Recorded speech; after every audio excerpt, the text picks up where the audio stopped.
Hi hello ನಮಸ್ಕಾರ.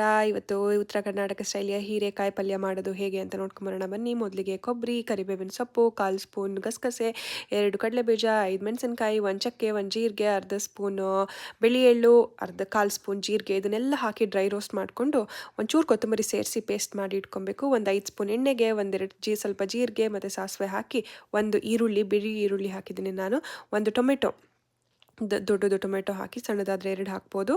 ಸ್ವಲ್ಪ ಚೆನ್ನಾಗಿ ಬೇಯಿಸ್ಕೊಬೇಕು. ಬೆಂದ ನಂತರ ಒಂದು ಸ್ವಲ್ಪ ಅರಿಶಿನ ಹಾಕಿ, ಒಂದು ಅರ್ಧ ಸ್ಪೂನ್ ಅರಿಶಿನ ಹಾಕಿಬಿಟ್ಟು ಅದನ್ನು ಚೆನ್ನಾಗಿ ಮಿಕ್ಸ್ ಮಾಡಿ ಒಂಚೂರು ಬೇಯಬೇಕದು. ಬೆಂದಾದಮೇಲೆ ನಾನು ಆಲ್ರೆಡಿ ಕಟ್ ಮಾಡಿ ಇಟ್ಕೊಂಡಿರೋ ಹೀರೆಕಾಯಿನ ಹಾಕ್ತಾಯಿದ್ದೀನಿ. ಅದನ್ನು ಹಾಕಿ ಚೆನ್ನಾಗಿ ಕೈ ಆಡಿಸ್ಕೊಬೇಕು ಅದ್ರ ಜೊತೆಗೆಲ್ಲ. ಆಮೇಲೆ ಪೇಸ್ಟ್ ಮಾಡಿ ಇಟ್ಕೊಂಡಿರ್ತೀವಲ್ಲ ಅದನ್ನು ಮತ್ತು ಸ್ವಲ್ಪ ಉಪ್ಪನ್ನ ಎರಡನ್ನೂ ಸೇರಿಸಿ ಸ್ವಲ್ಪ ನೀರು ಹಾಕಬೇಕು.